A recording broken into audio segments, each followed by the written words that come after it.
Ehihie ọma nọ ụmụ ọdịnala Igbo, a sị nka chi taata bụ afọ fọtara anyị ihe ọma ma fụpụrụ anyị ihe ọjọọ. Anyị ga-ejere obodo n'ala obodo, anyị ga-adị ka echi maka na echi adị agwụ agwụ. Onye fụrụ anyị lụta nwa ya nwụrụ anwụ,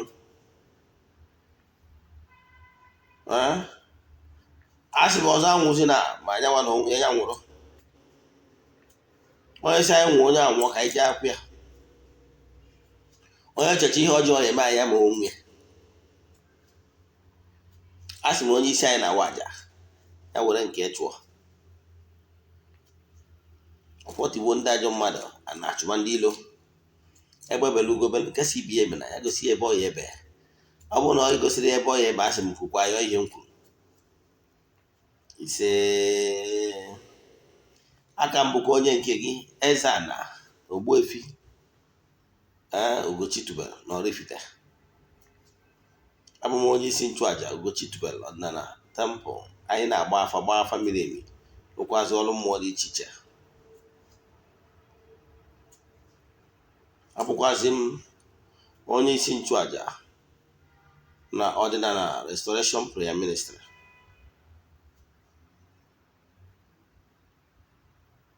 Ya bụrụkwazị onye mgbasa ozi ọdịnala Igbo.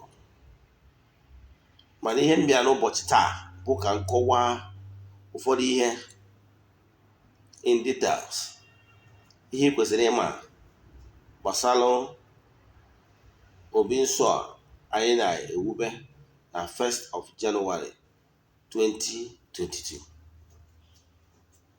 Ihe niile ị kwesịrị ịma dịka nwa ọdịnala. Maka na what you don't know is only a mystery to you and not all. Then isiokwu anyị n'ụbọchị taata bụ aja. Gịnị bụ aja? Kedu ihe kpatara aja ji wee karịa ọgwụ?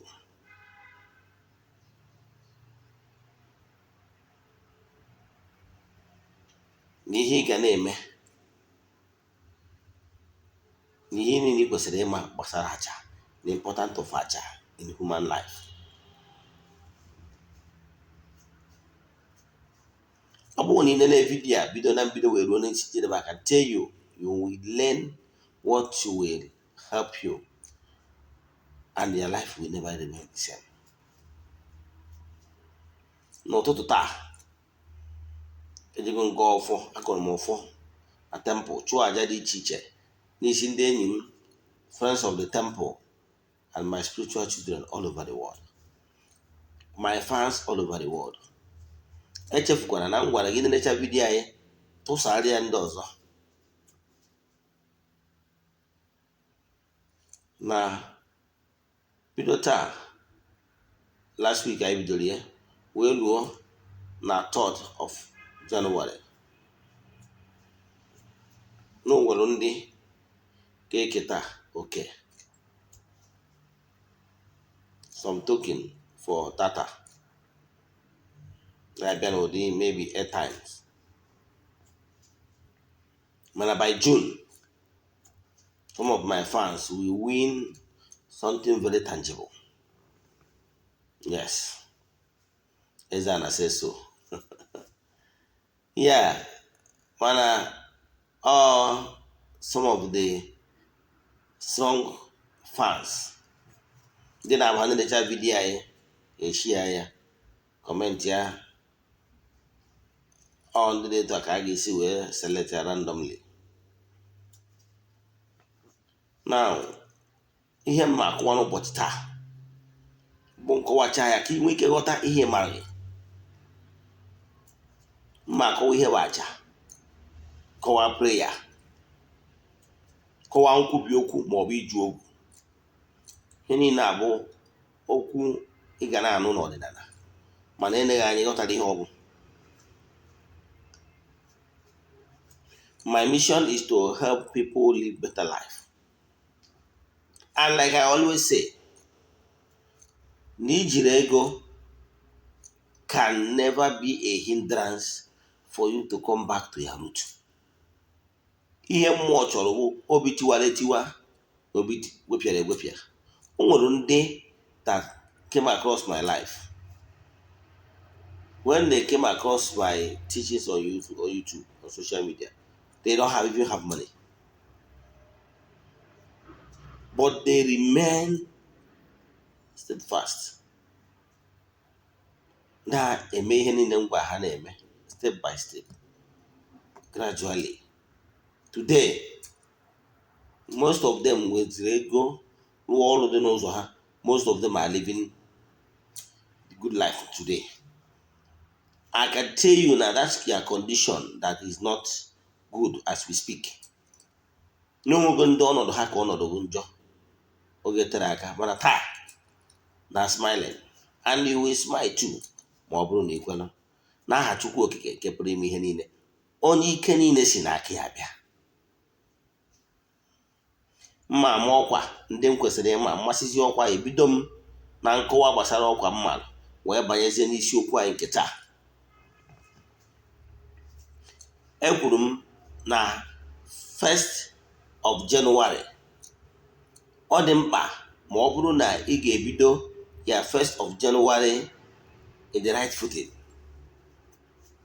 Ị ga-ebido ya new year n'ụzọ dị mma site na isonye n'ihe ga-atọ ọnụ ya life around in the coming year. That day, 1st of January, bụ nnukwute ụbọchị Ugochi tubelu Odinana temple. Maka anya bụ ụbọchị ekwuru m na anyị ga-eme consecration of 3 things. 1, anyị ga-commission our borehole bụ a healing water. Ndị mụ na ha so gwara m na time to come anya bụ mmiri na-aga esi na ya wee lụọ ọrụ ịtụnanya dị iche iche. Kpatara na ya bụ borehole ebe asịsị site the borehole bụ na the garden of the angels, ebe egwuregwu playing field, angels field. Then emesịa nke a wee consecrate obi ndị ichie. It's a consecrated place set aside for ndị ichie. It's like the anchorage of the light of the beings. Like I always say, na ndị ichie, onye ọbụla sonyegoro n'otu ndị ichie cannot reconnect back. Ndị ichie bụ the decision making body. Ihe ana onye ichie nwere ike ime bụ ọ bụrụ na ịgbagota to a certain spiritual level, a higher being can be your guide. Beings can be assigned to you to follow you up with your personal guide. Then we'll go maka Garden of Angels. Ebe ndị mmụọ ozi. Some of these languages ọ bụrụ na use way ụfọdụ ndị mmadụ na-afụta ya as no language ndị ụka ma ọ bụ dịka m kwuru na anyị na-eme installation consecration of Odinana restoration prayer ministry. Ụfọdụ ndị mmadụ I use the word prayer more ministry. Some people will see it as if it's a ndị ụka ọbịa language ndị ụka ọbịa. Nke bụ eziokwu bụ na ọbụla etu anwa ka ọ dị.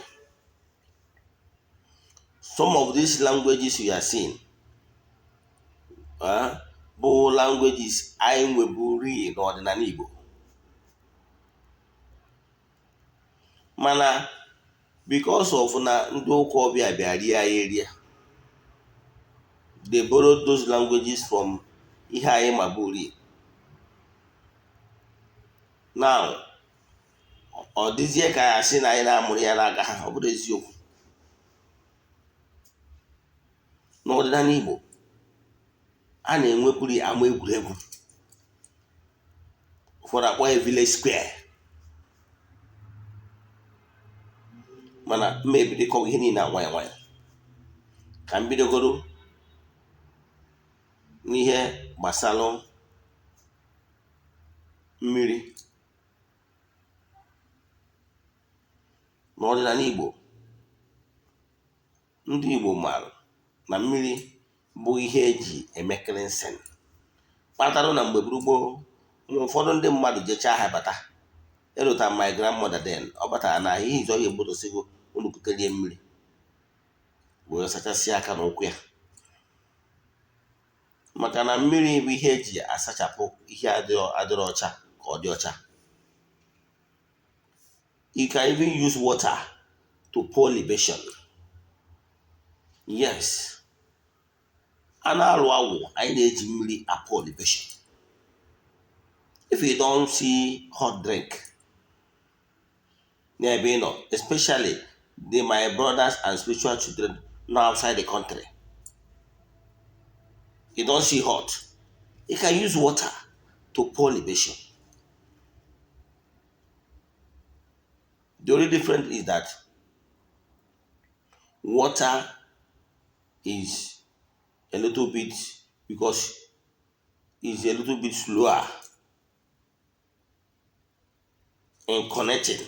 I want to use language you understand than using hot, that kind of formulated spirit that evaporates easily.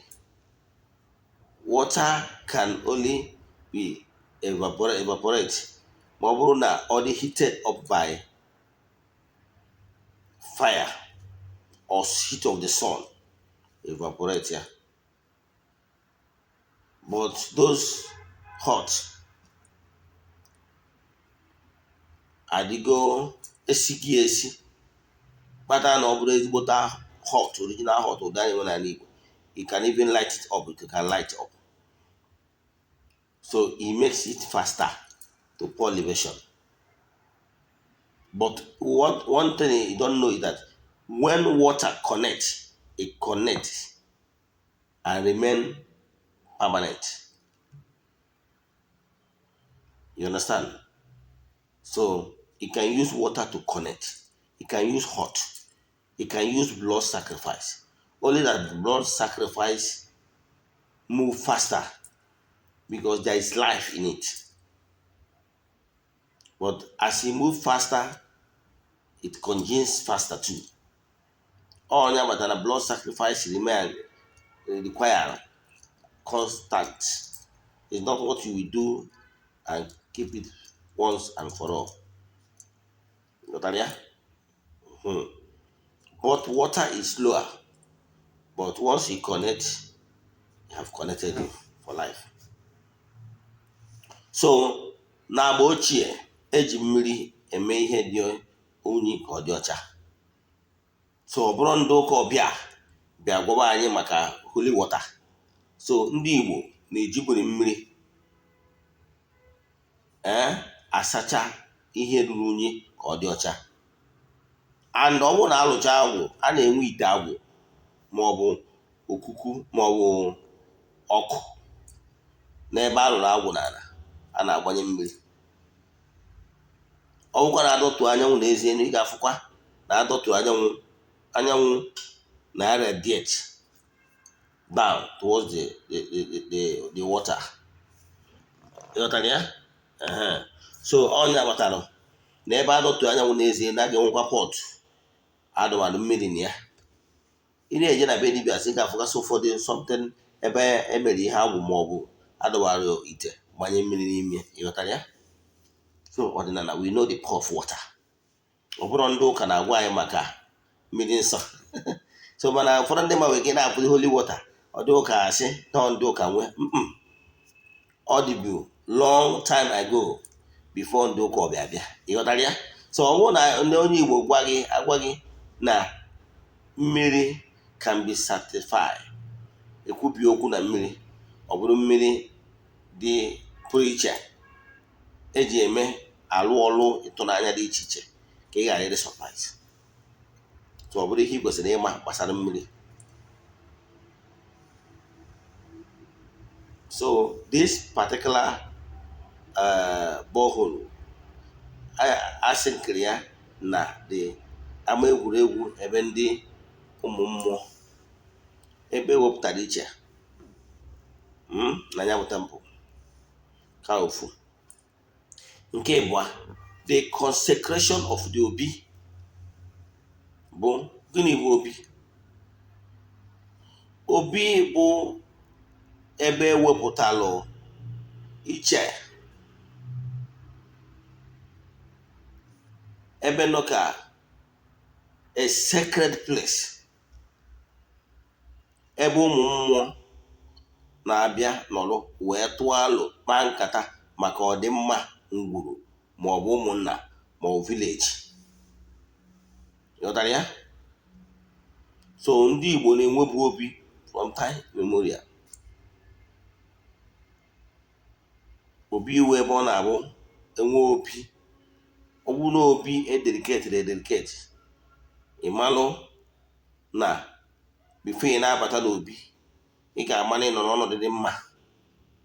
Ihe ọmụmaatụ, nwaanyị nọ na nsọ adịghị abata n'obi. Ọ bata, ọ bụrụ na ọ nọrọ ọfụma, ọ ga-anọ na outside wee kuo aka kpọọ onye ọ chọrọ ịkpọ wee zie ozi. Obi ebe edoro nsọ. Ndị ụka nwekwara ụdị ihe dị n'ọfụ. Nwere ebe nwere ike isi na ebe ahụ sakristi ma ebe ahụ pulpit. Ghọtara ya? Asị na ebe dị etu a, ụfọdụ asị ya na holy of holies. Ọ bụrụ na ị nọ n'ọkwa dị aṅaa, ọ bụrụ na ị dị a kind of unclean, nwere position ị ga-anọrọ ma agbọgo ebe ahụ.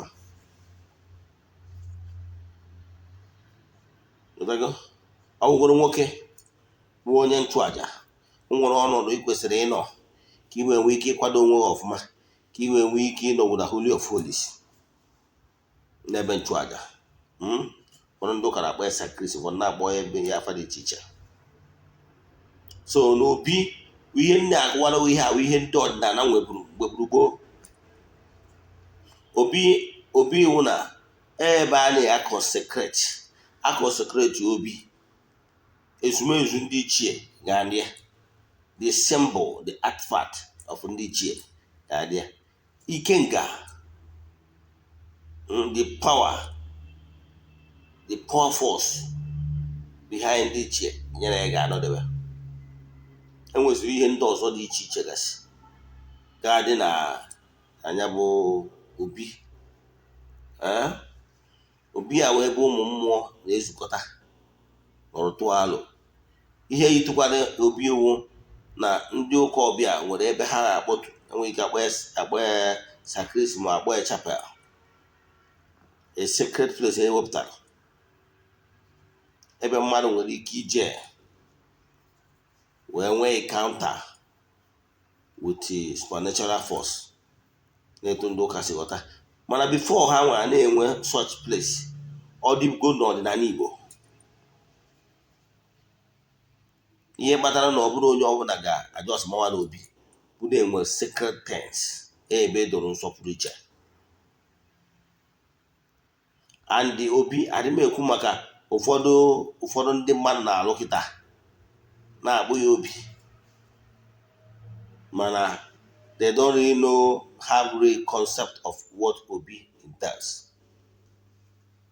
Kịta ụfọdụ ndị nwere ego na-eje alụ ofu ụlọ, runye ma toilet, runye ihe niile, instead of ịzụta security dịsịn agbọ ya obi, mana nwoke ma toilet bụrụ ma ebe nlahụ. Obi abụrụ ebe a na-eme nlahụ. Mmadụ nwere ike ịnọ n'obi zuo ike.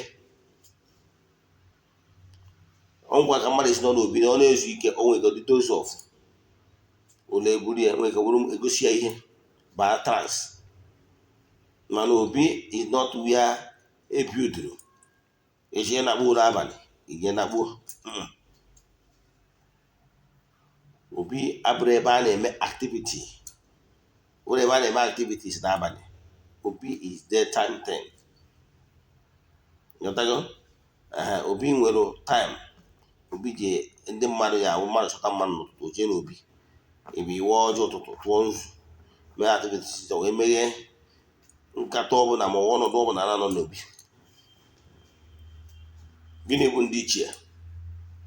Ndị ichie bụ ndị nna nna anyị ha, ndị once live here on earth. Mana taa, reincarnation is as a result of imperfection of one's earthly life.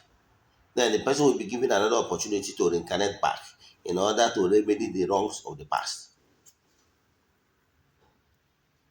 Mana ọ bụrụ obi, mana imegide anya ihe wee sonye n'otu ndị ichie. In fact, why human beings are here on earth is to live and mature as a matured human spirit and go back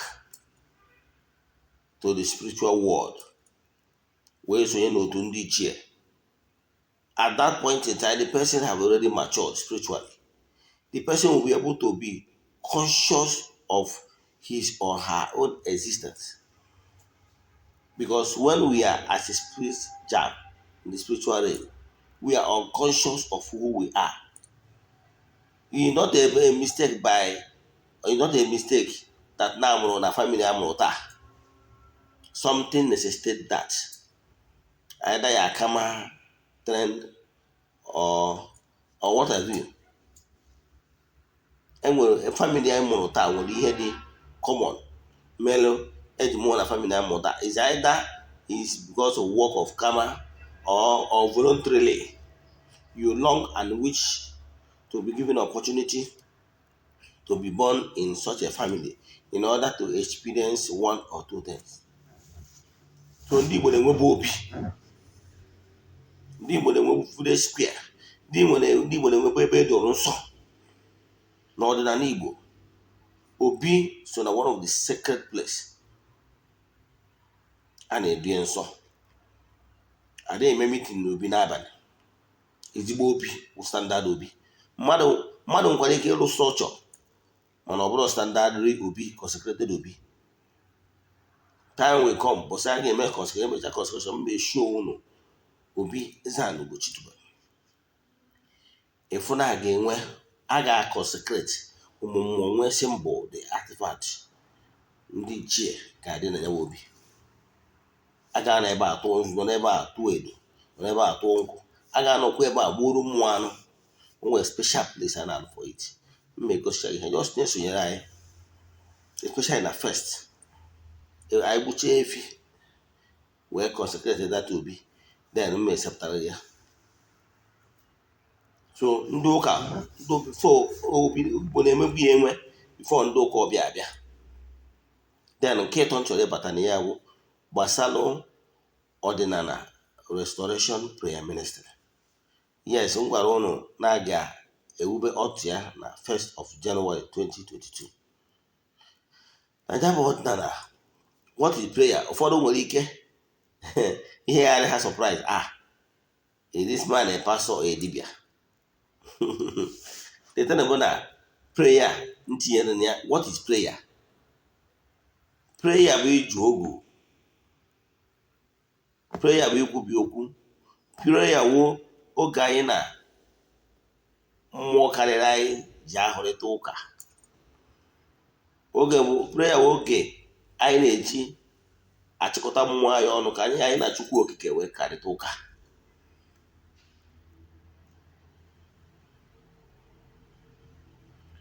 Ka m nwere ihe ịma wee marụ atụ. Ndị ụka ọbịa, ndị ụka Rom ga-asị gịnị bụ ekpere? Ọ sịrị na ekpere wee iwelite uche anyị na obi anyị enu n'ebe Chukwu nọ. Is a time set aside to contemplate, think about the creator of the whole universe. So mgbe ọbụla ekwuru okwu prayer, don't think that na onye ọdịnala ekpe ekpere.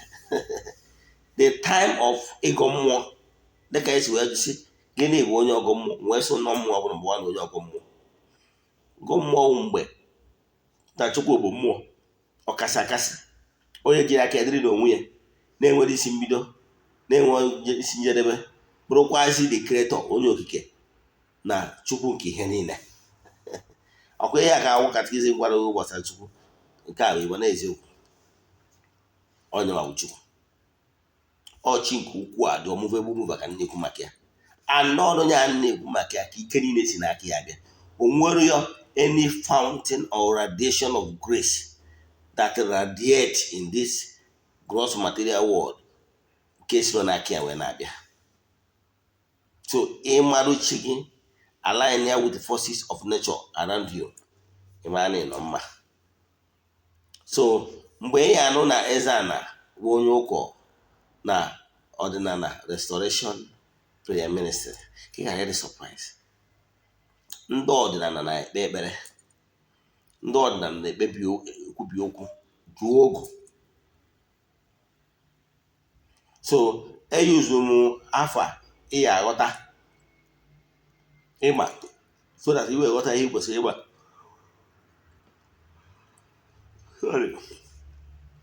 so mgbe onye ọdịnala ọnwa ụbọchị m kwụwara ihe gbasara prayer ije chọọ some of my videos m mere some months back ị ga-afịa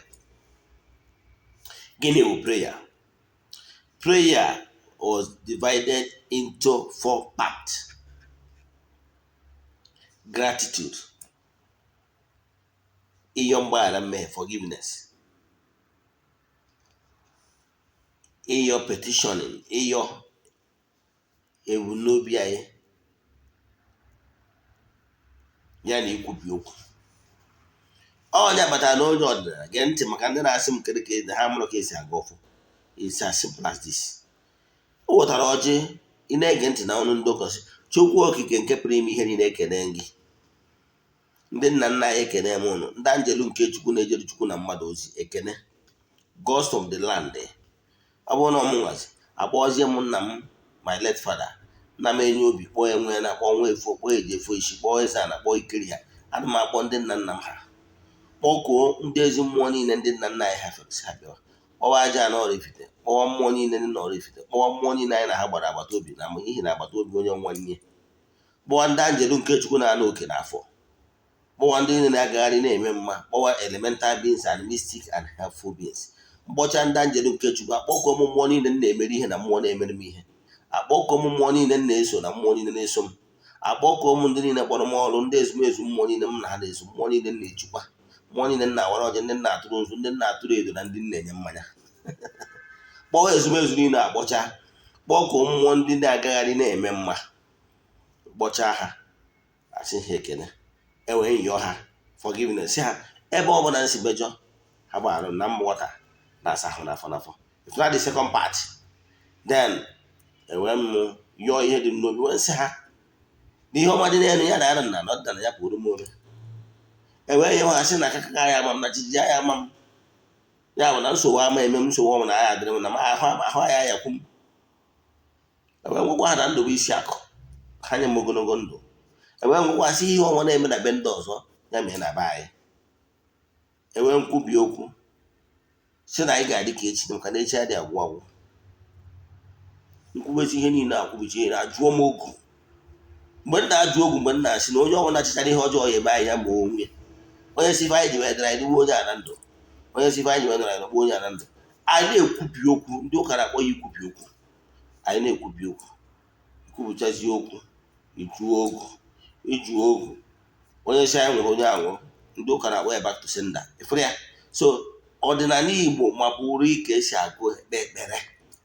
so ọ bụrụ na m kwuo gbasara prayer don't think that is a borrowed word from ndị ụka dị ọdịnala na-ekpebe ekpere ikpe ekpere abụ ịga ọfụ ụtụtụ nna anyị ha wapụta ụtụtụ were ọjị jee chee ihu n'anyanwụ gọọ ọjị kpọkuo ndị egere na ndị mbụ ndị a na-eka ntọala ndị nna nna anyị ha ndị a niile bụ ndị langweji niile awụ langweji ọdịnala asịghị ndị a na-eka ntọala the forefathers ndị egere na ndị mbụ ma ndị bụ ndị egere na ndị mbụ ịbịa n'ụka ụka asịghị na-enwe 9 choirs of angels 24 elders ndị ihe anọ dị ndụ and rest of them ihe niile a bụ the entities of powers ndị ụka ya asịkwaghị na-enwere na-akpọkụ Chineke nke n'igwe nke ịtọ gosighị na enwere eluigwe nke mbụ eluigwe nke mbụ na eluigwe nke abụọ wee gawazie ghọtara ya so ụmụ ihe niile abụ ihe anyị nweburu so mgbe anyị kwuru prayer ministry don't think na ọdịnala ekpebe ekpere, ọdịnala na-ekpe ekpere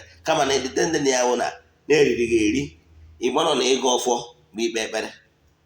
Mụ nwa wee Eze-Ana every 3 a.m. before 12 minutes to 3 a.m. I must be awake. I will go my friends and my spiritual children all over the world ha na-esonyere m to anchor so that ka iketa oke na mgbe ụmụ mmụọ ji agagharị na-eme mma.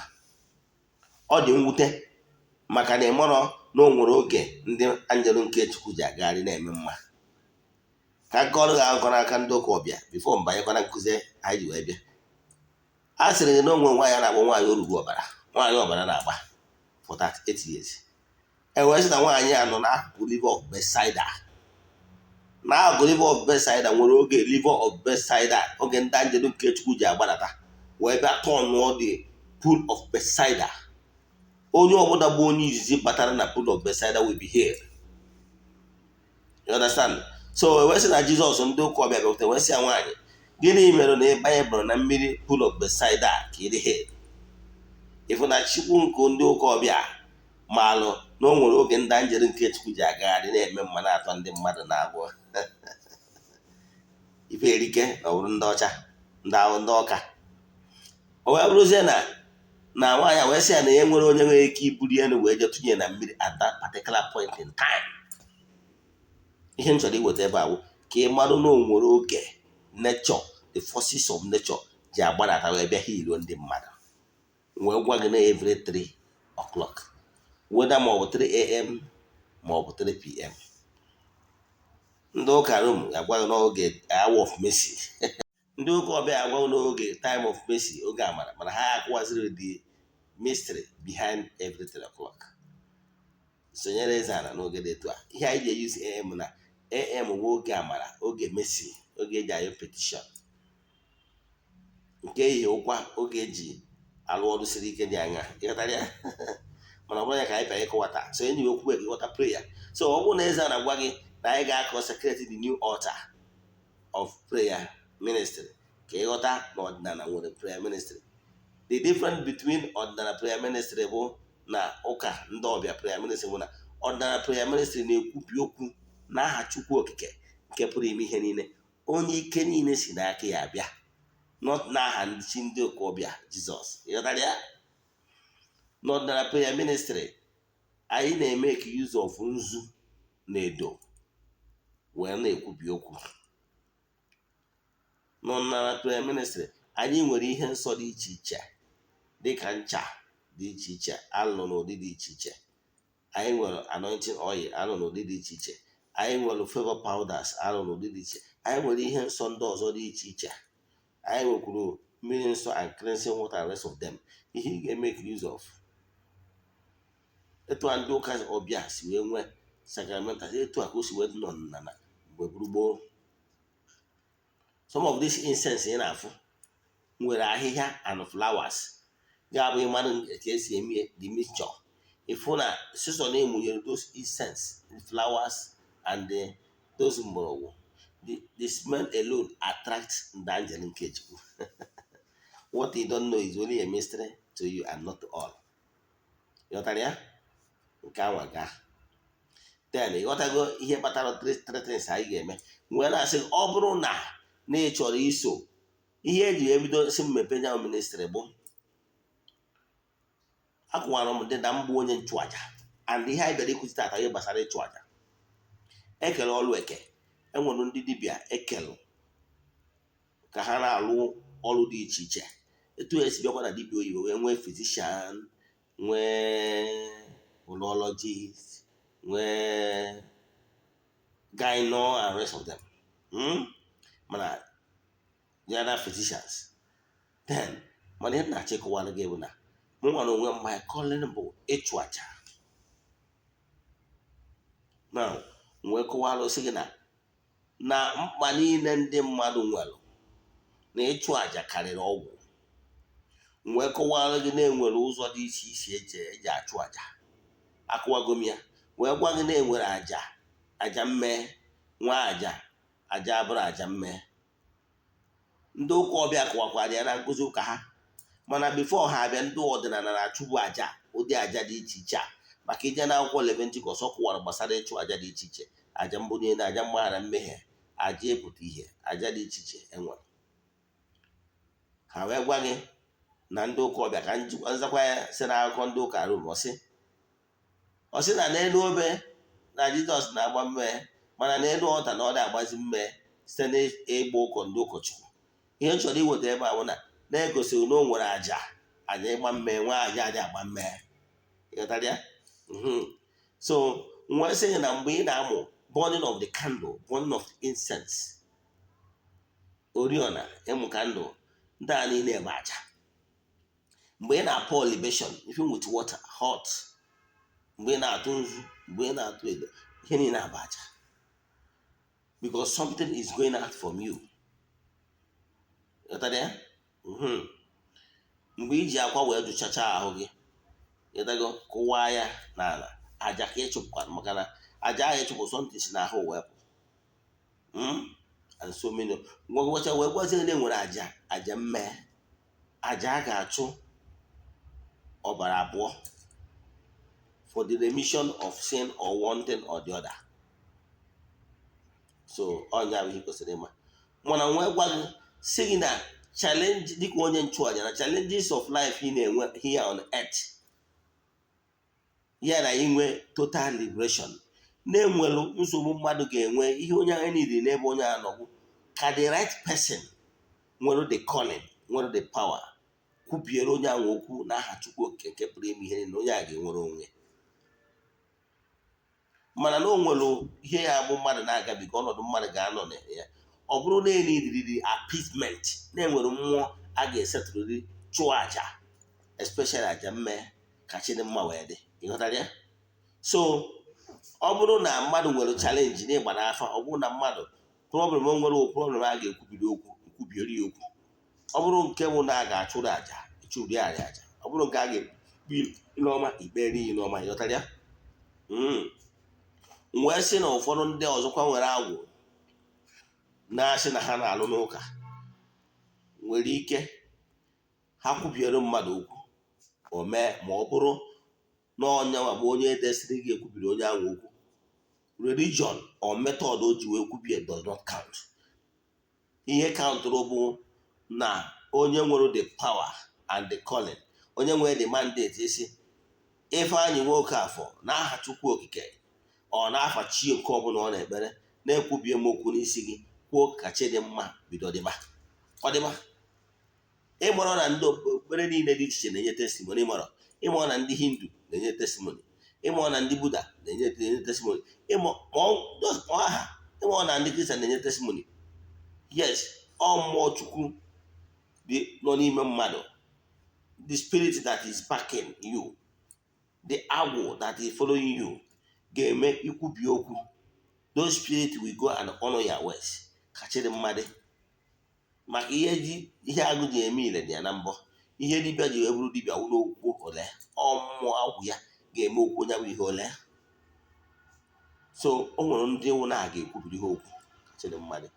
Nwee ndị bụ na nsogbu ha bụ na a ga-agbaliri isi ha gbaa ha onwe. Nwee ndị bụ na chalenji ha nwere na a ga-achụrịrị aja n'isi ha. Enwekwara aja enwere ike ịchụ, ọ bụrụ aja niile a chụrụ bụ dịka aja mmehie. Enwere aja enwere ike iji ụmụ ihe ọnụ na-eri dị iche iche chụọ ya, weda ma achụrụ ya n'elu ala ma achụrụ ya na mmiri. Ịghọtara ya? So ụmụ ihe a ka ị kwesịrị ịma. So na Eze-Ana Ugochi tubelu ọdịnala temple, anyị na-atakụrụ problem ọbụla from the root. Ọ bụrụ na mgbasialụ mmadụ afa miri emi, ọ bụrụ na problem onye abụ na-ekwubiri ya okwu, ekwubiere m ya okwu, were nzu na edo dee n'aka kwubie okwu n'aha Chukwu Okike nke pụrụ ime ihe niile, onwere onwe. Nwee ndị bụ na a ga-achụrịrị aja, chụọrụ mmụọ aja ihe mmehie. Ọ ya mata ndị bụ na ha ji wee sị m mụ consecrate altar, na altar ga-abụ ebe nwere onwe wee nye imirikite ndị mmadụ. O nwere ndị bụ pastọ maọbụ na ya bụ onye ụka, ọbịa na Ugochi tubelu na temple, ọ gaa straight to ebe nchụaja.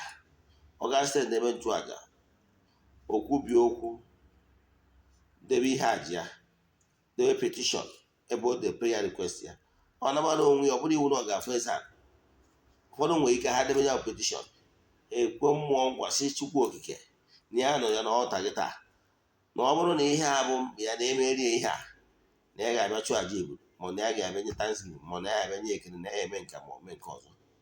Onye a anabara onwe, ọ bụzikwa na eme nwa wee Eze-Ana nọ ekwubiere m onye ahụ okwu, kwuo bịa okwu dịka onye ụka Ifeanyị Okonkwo, ka Chineke mezuoro gị ihe anyị yọrọ. Ọ nabara onwe, ịghọtara ya. Ọ sọrọ religion ọbụla, maka na obi ọdịnala Igbo mgbe gburugburu mgbe ruo taa asọrọ religion ọbụla. Ọnya gbata na anyị nyere ndị ụka anyarị free hand, ha kpagharịba kịta ka ha nọtọ wee dominate zi wee na-agwazi anyị na ụkwụ anyị bụ ndụ ọdịnala, chi nke ọdịnala dịka ụkwụ anụ. Ịghọtara ya. So ihe m ji wee kwubie bụ na mana o nwere ndị mkpa ha bụ na aga achụrịrị aja ihe mmee. Ụdị ndị dị etu a ka a ga-eje na temple jee chụọrọ ha aja ihe mmee. So ọ bụrụ ndị wụ ọrụ nsogbu ha bụ na a ga-ekwubiri ha okwu, ekwubiere ha okwu na aha Chukwu okike nke pụrụ ime ihe niile, onye ike na-esi n'aka ya bịa. Ndị nwekwanụ na-aga eme appeasing dị mmụọ si na ngwurube nna ya, chi onye owu ya na ezumezu mmụọ si site na ịchụrụ ha aja. I will see do that. Ịghọtara ya. Ọ ya batara na Eze-Ana na-agbacha afa mmiri emi na-editamin the direction anyị na-aga, wee na-agwa ndị mmadụ important of ịchụ aja. Esikwana na ị nwere ego. O nwere ndị onye chatịrị m taa, ọ sị m na ya so na one of my fans some months back, na ya nwere ego ya ji alụ ọrụ, mana na ya kawara arụ fụ na ego ofu every day na ya na-eme using the method I said. And today things are getting better and better and better. So don't tell me na ị nwere ego. Ọ bụrụ na ị nwere ego, ị nwewuru okwu ọnụ. Ọ bụrụ na ị nwere ego, ị nwewuru ike isonye na aja anyị na-achụ kwa ọnwa, nke Jenụwarị ga-ebido na Jenụwarị 5th wee kwụta Jenụwarị 18th, 14 days. Egbuzie ebu wee chụọ aja ekene.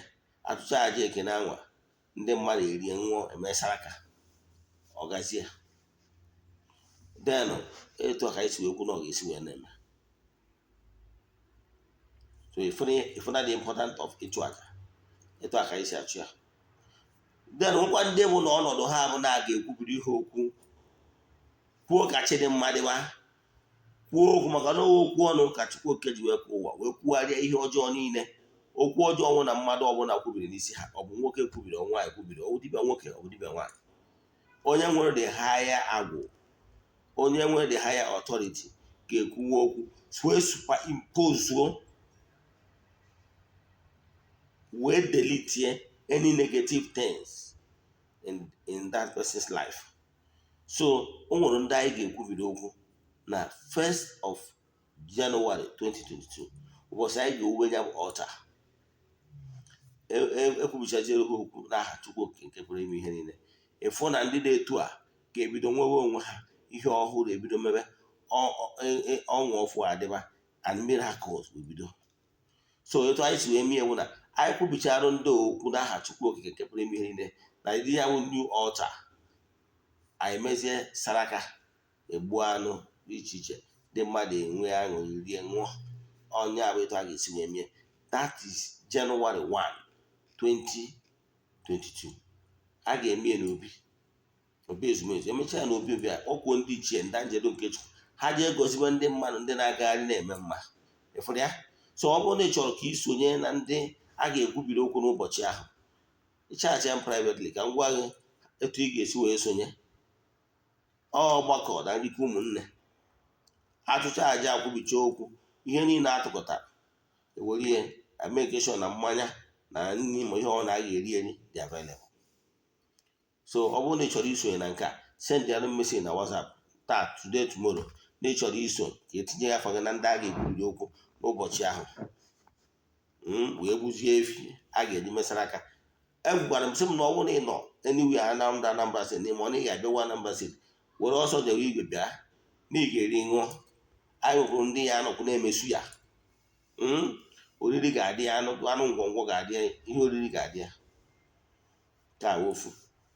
Nke abụọ bụ na ihe ị kwesịrị ịma na ọ bụzie na o ruo na 5th Jenụwarị anyị chụzie aja ga-agbasazi onye ọbụla.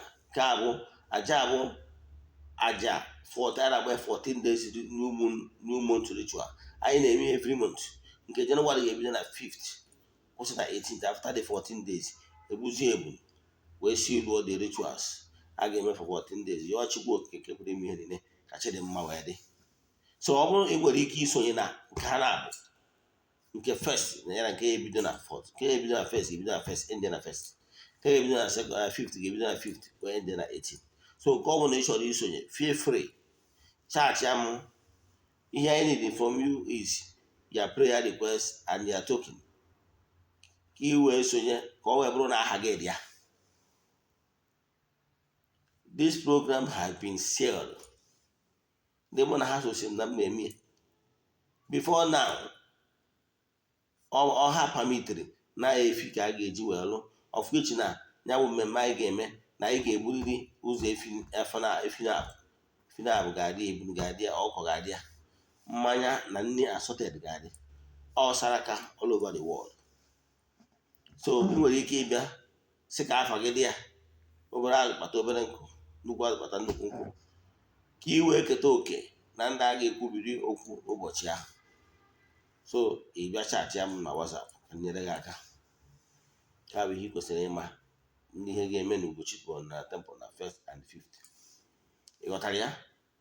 So ọ bụrụ na ị chọrọ isonye na nke ọbụla, mana ọ bụrụ na ị chọrọ isonye na nke 5th ka ụbọchị rituals anyị na-emebu, anyị bidoro atị n'ọnwa Novemba, emesịa ya ụbọchị a ga-akọnkludi ya egbuo ebunu gota ihe a ga-eji wee mesara ka ndị mmadụ eri nwụsa ka ha chi dị mma wee dị. Ghọtara ya? So nke a bụ ihe ị kwesịrị ịma. Then ihe m na-ekwu gbasara ịchụ aja, gwa gị na aja karịrị ọgwụ.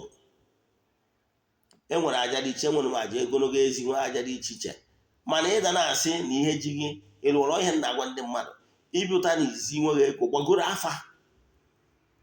Mgbe m nwa Eze-Ana bido, ihe izi mgbe ụzọ mere ịgba afa, gbachaa afa mara ebe nsogbu dị, ihe m na-emezi iwu na-awapụrụ ụmụ mmụọ niile anwụ a na-ana m oke n'afa, ma ndị mmiri ma ndị otu m, wee gwa ha na m ekwetago chigata na ọdịnala na eziokwu na ezi asụsụ, na mepere m ụzọ na mma enye ha nke ha ụtara aga ha biri mebe.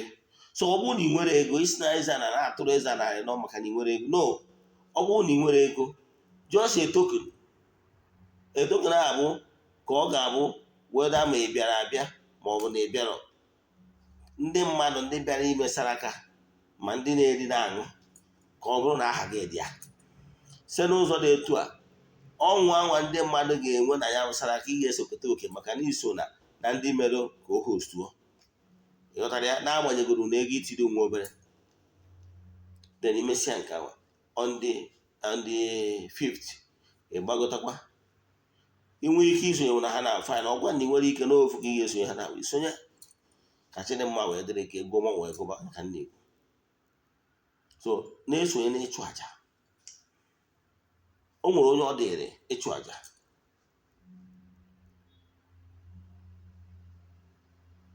So ị na-esonye na ịchụ aja. Ibere ndị ụka Rom na-ekwukwara okwu gbasara ịchụ aja, the important of ịchụ aja. Maka na onye nchụaja bụ onye o nwere aja. O nwere ndị na-eme ha sị m na ha na-enyechi onye ụwa ha nri, ndị ha sị ya kedu onye ga-edere gị? Ọ bụrụ mmadụ niile ga-enyewuchi onye ụwa ha nri, ọ ga reason. Ụfọdụ nwere ike ọ bụrụ onye ụchụ dị n'ụzọ ya, onye chi onye ụwa ya nri, ọ nọrọ ka ọ na-enyechi ya ajọ nri.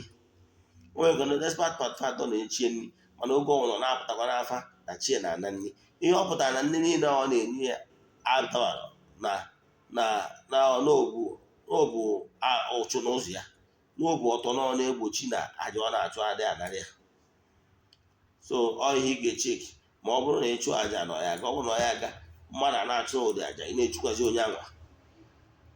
So mana learn how to esi achụ aja. Na ị nwere ego abụrụ ịbarị ya. Ọ bụrụ na ị nwere ego, mmadụ ka ị ga-esi na-achụ ya aja. Ndị example na-akpọtara n'ọdịnala gbachara gị afọ mmadụ ihe bụ nsogbu, mana ị nwere ego iji arụ ọrụ, create out time na-ekpe ekpere na-aga ọfọ ka chi dị mma wee dịrị gị. Maka ihi ndị na-ayọ m ka m kụziere ha etu esi aga ọfọ maọbụ ịchụ àjà for 21 days, etu mmadụ nwere ike isi wee mie n'onwe ya. ị nwere ego agbagoro gị afa, mana ana m agwa na afọ abụ mmiri emewu mbụ na mbụ, agbara gị afa mmiri emi ka amalụ ebe nsogbu dị, agbachara gị afa mmiri mara ebe nsogbu dị, den na amalụ mmụọ a ga-ayọ ihe, mmụọ a ga-na-atụghị anya ekele n'aka, mmụọ na-emeri gị ihe na etu a ga-esi me ka chịrị mma wee dịrị gị. Ego ọrụ gị ọfọ ịmụta ka nje wọchị vidio ebe nkụzi etu esi agọfọ for 21 days, maọbụ ọ bụrụ na ị nwere ike isetu ọlta na ọbụ n'ọsọ gị bi ebe a dị kọndusi nwere ike isetu ọlta, why not? Mana ọ bụrụ na ime emewie ihe eji asị mgbe ụfọdụ ka onye nchụaja chụọrụ gị aja bụ ị nwere ike ọ bụrụ na n'ụsụ dị n'ụzọ gị ịchụcha aja ma ya gana, o nwere ihe ezigbo dibịa ji wee bụrụ ezigbo dibịa, eziokwu n'ihi ya edene dibịa ọ na yọọ mmụọ gị na ha so ka ha gaghị dị gị to the right person. O nwere aja ị ga-achụ ọga, o nwere aja ị ga-achụ onwe ka ọ bụrụ na ọga nọ because of one thing or the other.